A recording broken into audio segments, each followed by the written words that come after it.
Welcome to the deep dive. Today we're going to unpack really quite a story. It's compelling and honestly pretty infuriating too. Hmm. We've got this incredible account of Maya Daniel. She's this highly accomplished pilot, and we pick up on her very first day as a senior captain at Meridian Airlines. Should have been huge for her. Absolutely. And Yeah. her background, I mean, it just sets everything up, doesn't it? 15,000 flight hours. Yeah. It's a massive amount of time in the cockpit. Well. Plus, service in Afghanistan, top of her class at the Air Force Academy. Mm, She's clearly got the skills, the dedication. no question. And here's something really important to grasp. At that time, less than 1%, like way less, of commercial airline pilots were black women. Less than 1%. Yeah. Yeah. So this promotion, it wasn't just, a personal career step. It was significant in a much bigger context. Right, right. So you can kind of picture the scene, can't you? Maya arriving at O'Hare, it's December morning, getting ready for her San Francisco flight. Briefing's scheduled, coffee's probably brewing, the usual pre-flight stuff. The routine, yeah. But almost immediately, there's this feeling something's a bit off, Mm-hmm. Her first chat with Captain Richard Whitmore, he's the check captain assigned to her flight, seems okay, maybe. But Maya's gut feeling, her instincts are picking up on something uneasy about him. And that interaction is so key. Maya's ability to read people probably honed over years in really high-pressure situations. Like Afghanistan, yeah. Exactly. It flags something immediately. The smile maybe doesn't reach his eyes, that kind of thing. Subtle signs, but for someone like Maya, they're like little warning flares. Yeah, makes you think.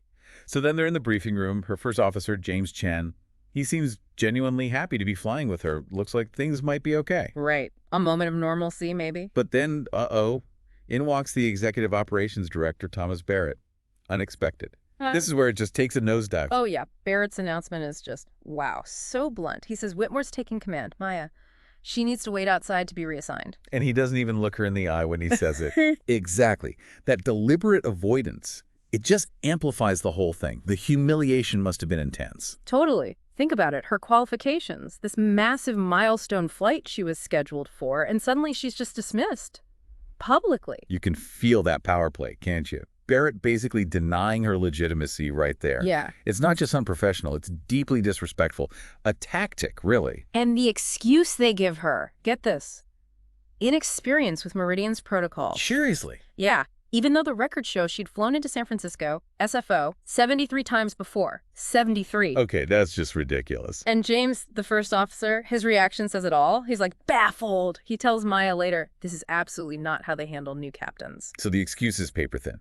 James knows the ropes. He knows that's not standard procedure. Right. It immediately blows Barrett's reason out of the water. So, and Maya knows, it wasn't about protocols at all. It points to something else, doesn't it? Something systemic, maybe. Definitely feels that way. And then, her reassignment, they tell her she needs to shadow Captain Harold Wilson on a flight to Seattle. Oh, Wilson. Yeah. And the info we have says Wilson is this senior guy, known for being, well, actively against diversification efforts at the airline. So they're basically rubbing salt in the wound. It's not about getting her familiar. It feels like a punishment or a message. Exactly. Like, this is where you belong in our eyes. It speaks volumes about the culture, doesn't it? It really does. That choice of Wilson, it feels deliberate, calculated even, setting her up for a rough time. And rough time seems like an understatement. That flight to Seattle sounds awful. Wilson apparently just narrated everything constantly, like she was a first-year cadet, not someone with 15,000 hours. Ugh, that condescension. It's a way to undermine her, make her feel small, like she doesn't deserve to be there. Classic microaggression, really. Must have been infuriating. Humiliating, like the source says. But here's where Maya really shows her steel. During the descent into Seattle, Wilson messes up. He punches in the wrong frequency for approach control. Oh, that's not good. Critical No. communication phase. Exactly. And Maya, calmly, professionally, just points out the error and gives him the correct frequency. Even with him treating her like dirt, her focus is 100% on safety. That's impressive. Seriously professional. Under that kind of pressure, keeping cool and doing the right thing for the flight. And Wilson, he kind of grunts an acknowledgement, apparently, but then follows it up immediately with some comment like she's not yet Meridian material. Unbelievable. So even when she saves him from a mistake, he dismisses her. It just shows how deep his bias runs. Makes you question his suitability, frankly. Right. So back in Chicago, she talks to her sister, Zoe. Zoe's a lawyer, and her immediate reaction is, you guessed it, sue them now. Understandable reaction, for sure. Fight back. But Maya, she decides not to. Not yet, anyway. She says she wants to understand the bigger picture first, see how deep this problem goes. It's strategically very smart. Yeah. Shows incredible foresight, doesn't it? Yeah. Because a lawsuit right then might just look like one disgruntled employee. If you can show a pattern, well, that's different. She's thinking long game. Exactly. So she starts digging into Meridian Airlines. History, who's in charge. The leadership demographics, yeah. And she finds this stark contrast. You see glowing reviews online, but mainly from white male employees. Then you find others, from women, from minorities, talking about an old boy network. The classic phrase. Tells you a lot. And more red flags pop up. Past discrimination lawsuits that were settled out of court. And interestingly, a news piece about the FAA looking into their maintenance logs. Okay, maintenance logs. That could be serious. Those are the official records of all the work done on the planes. Vital for safety. Right, little warning bells starting to chime. These aren't isolated things. No, it's starting to paint a picture. The bad reviews, the lawsuits, now potential issues with maintenance. It suggests the problem Maya faced wasn't just about her, it's bigger. Then she gets another shadowing assignment, this time with Captain Andrew Peterson. He seems different. A bit nervous, maybe. How so? He gives her this cryptic warning. Says Barrett and Wilson, they protect each other, even, and this is the chilling part, even when it comes to safety. Whoa, okay, that's a huge step up in seriousness. Yeah. Protecting each other over safety concerns. Yeah. And Peterson apparently gets really uneasy when she even brings up safety risks. Like there's this wall of silence around it. That suggests a culture of fear, doesn't it? People know things, maybe, but they're too scared to talk. Prioritizing loyalty over safety, that's dangerous in aviation. Incredibly dangerous. So Maya, taking initiative, goes down to the maintenance hangar, wants to see for herself, maybe talk to someone on the ground. Smart move. Get away from the pilot's lounge politics. And she finds a technician, Marcus Jefferson. And Marcus, well, he opens up to her. Really? What did he say? He confirms her fears, talks about immense pressure from management to speed up maintenance checks, to cut corners. Says they even downgrade mandatory checks sometimes. Downgrade mandatory checks? How is that even possible? Apparently, the lawyers have created some kind of gray area language to make it seem okay on paper. Marcus is clearly worried. I bet. Is playing with fire. And the lawyer is helping create cover. That's deeply concerning. And just as they're talking, getting into the specifics, a supervisor suddenly appears and kind of interrupts them. Very suspicious timing. Yeah, like they don't want maintenance talking to pilots, especially this pilot. Confirms Marcus's fears, really. Shows the secrecy. So the next few weeks are tough for Maya. She's still getting the cold shoulder, poor assignments. But she's not just taking it, she's quietly building alliances. Oh, okay. With who? With James, the first officer from that first day, with a flight attendant named Lauren Kim, and with Marcus, the technician. Good. Smart. She needs allies. Yeah, she's being really careful, though. Not revealing everything she suspects, just focusing on truth, on safety procedures, gathering info, building trust, like an investigator. Playing the long game again. She understands she can't charge in alone. She needs support, and she needs evidence. Then comes this red-eye flight to Vegas. James is her first officer this time. During the pre-flight checks, Maya spots something in the maintenance logs. Discrepancies. Things that don't add up. Okay, here we go. Concrete evidence, maybe? Could be. She doesn't just note it down. She insists on a full, thorough inspection right then and there. She refuses to sign off otherwise. Wow. That would cause a delay, wouldn't it? Airlines hate delays. Big time. It causes a significant delay. But Maya holds firm. This is a potential safety issue. She files a detailed report about the discrepancies and the need for the inspection. That took guts. Putting safety absolutely first, even knowing it'll bring heat down on her, that tells you everything about her priorities. And the heat comes fast. Thomas Barrett confronts her directly about the delay, accuses her of making a fuss of an unnecessary inspection. Of course he does. Blame the person following the rules. Maya stands her ground, calmly cites the regulations, her captain's authority, her experience, says the logs were unclear, safety demanded the check. Good for her, sticking to her guns. Barrett is furious. He doesn't yell, but he gives her this veiled threat. Something about her fit at Meridian being reevaluated. It's clear she's now seen as a major problem. Yeah, she's challenging their whole system, their corner cutting. The intimidation escalates. You can feel that tension, that power struggle. Absolutely. So now Maya's got this growing pile of evidence. Log inconsistencies, warning signs from people like Peterson and Marcus, policy violations she's witnessed.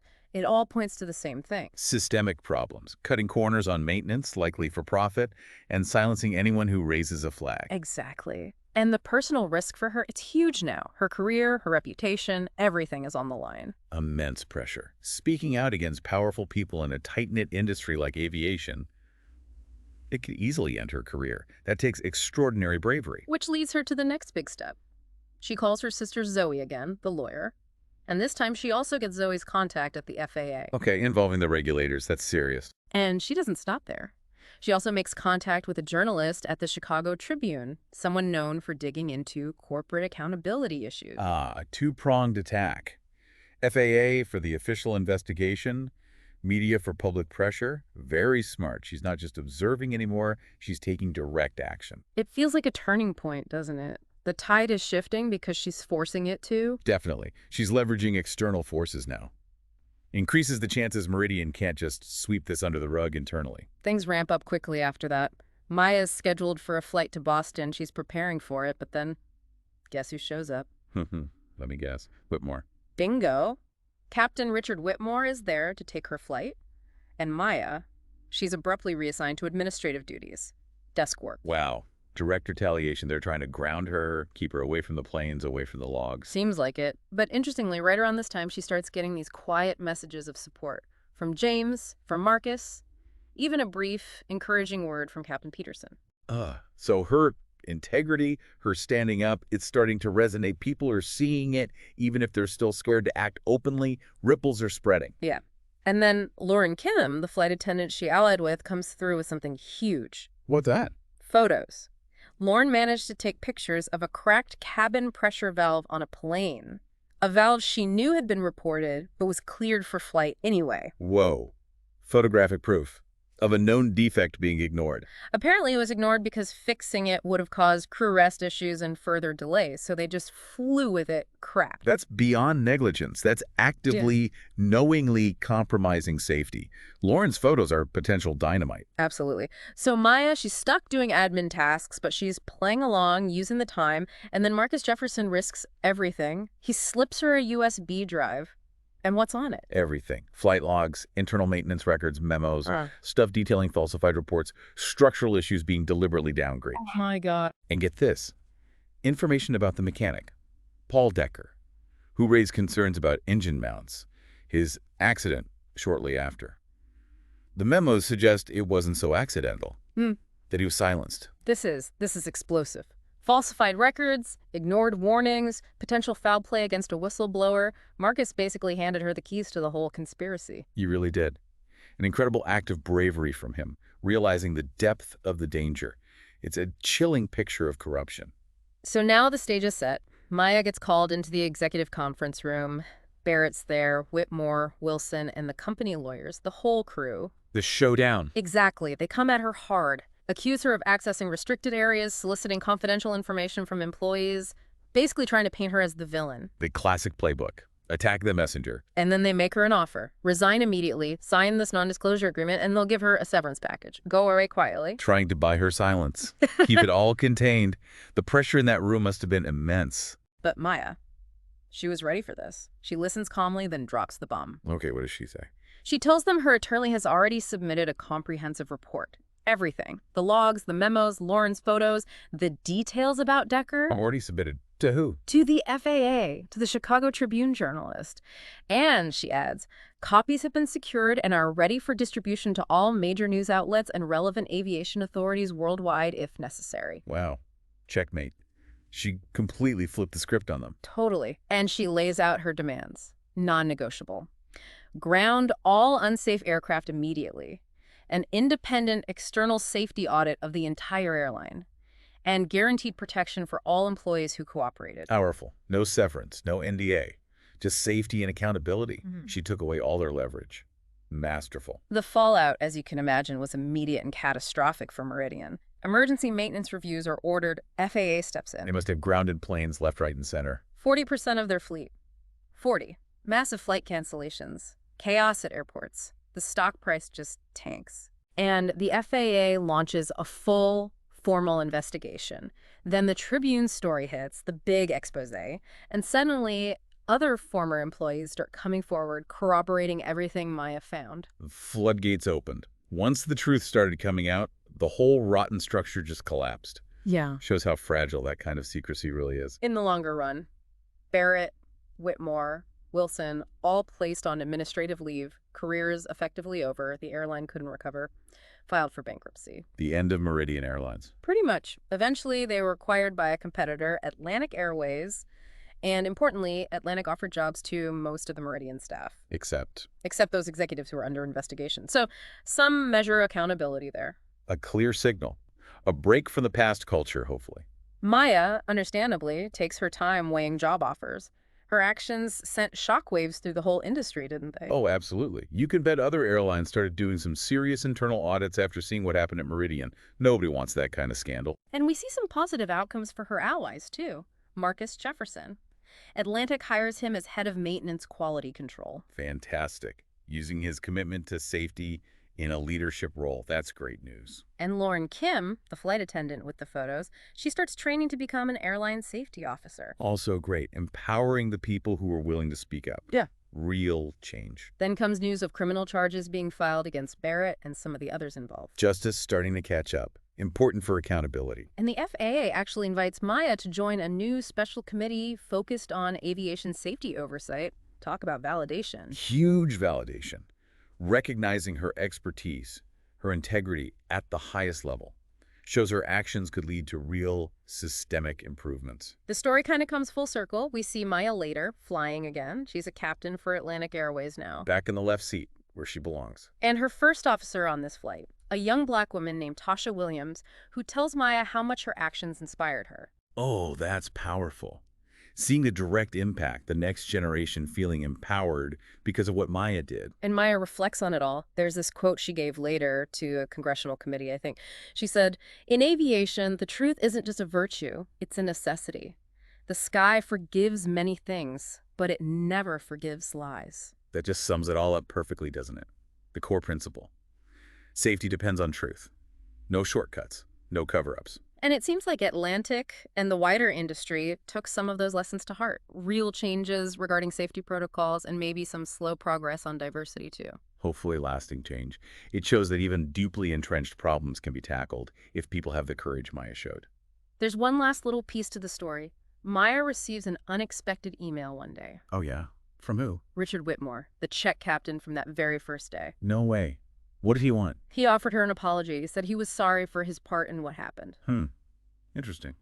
Belated, but still. How did Maya respond? Simply, apparently, just wrote back.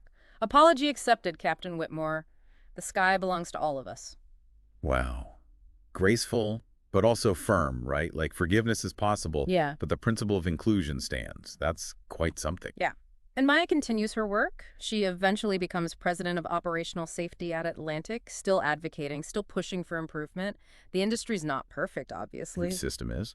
But real change definitely took root, didn't it? All because one person refused to be silenced. It's an incredible story of courage, absolutely. Maya Daniels facing down that whole corrupt system.